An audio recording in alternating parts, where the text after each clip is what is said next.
Et si la joie, ce n'était pas vraiment le but? Si c'était juste un outil? C'est une idée un peu à contre-courant, je sais. L'idée, c'est que le plus important, ce n'est pas tant l'émotion qu'on ressent, mais plutôt ce qu'elle nous pousse à faire, ce qu'elle nous permet d'accomplir. Alors, pour comprendre ça, il faut remonter à une vieille histoire. Et comme souvent, quand une grande vérité est sur le point d'être révélée, tout commence par une confrontation. Imaginez un peu la scène. D'un côté, on a un grand maître spirituel, un rébé, très respecté. Et de l'autre, eh bien, on a ses opposants. Eux, ils ne sont pas venus pour apprendre, non, ils sont venus pour lui tendre un piège. Et leur question, franchement, c'est un piège parfait. Une vraie question de connaisseur, vous savez, le genre de question qui est faite pour coincer. Ils lui demandent, à leur maître, où est-ce qu'il est écrit dans les 613 commandements qu'il faut être joyeux. Bien sûr, ils connaissent la réponse. Ce commandement, il n'existe tout simplement pas.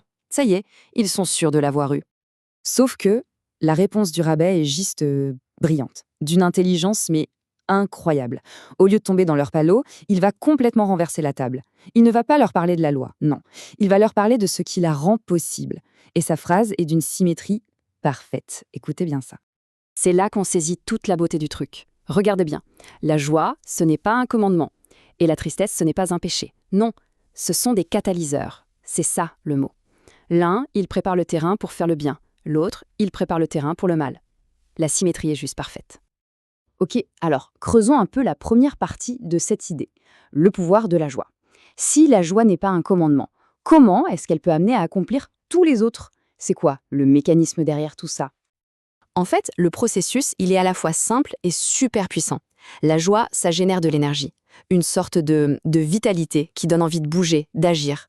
Quand on est dans cet état d'esprit, faire le bien, ce n'est plus une corvée, pas du tout. Ça devient un élan naturel. La joie, en fait, ce n'est pas la destination, c'est le carburant qui nous y emmène.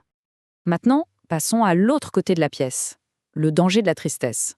Et ça, c'est peut-être encore plus intéressant. Si la tristesse n'est pas un péché, alors pourquoi est-elle décrite comme étant si dangereuse? L'image est vraiment forte. La tristesse, ce n'est pas la mauvaise action elle-même. C'est le terreau.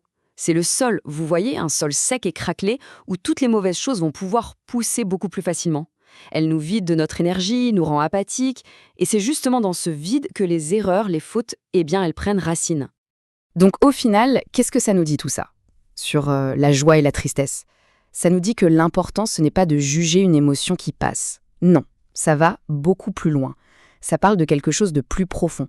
Ça parle de l'atmosphère qu'on crée à l'intérieur de soi. Et voilà, on y est. Le cœur de toute cette sagesse, c'est ça, l'atmosphère intérieure. Il ne s'agit pas d'un acte isolé, mais de cultiver un vrai climat. On pourrait dire que c'est l'écosystème de notre esprit. Et c'est cet écosystème qui va décider si ce sont des fleurs qui y poussent ou des ronces.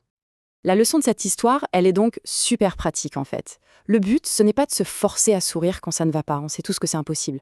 Non, le but, c'est plutôt de travailler à cultiver un environnement à l'intérieur où la vitalité peut naître. Parce que c'est de ce terreau-là que les bonnes actions vont finir par germer, presque toutes seules. Et cette histoire, qui a pourtant plusieurs siècles, elle nous ramène finalement à une question très très personnelle. Au-delà de ce qu'on fait chaque jour, de nos actions, quelle est l'atmosphère qu'on cultive en nous?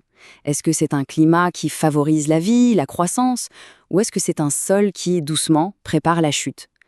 La réponse à cette question, eh bien, elle pourrait vraiment tout changer.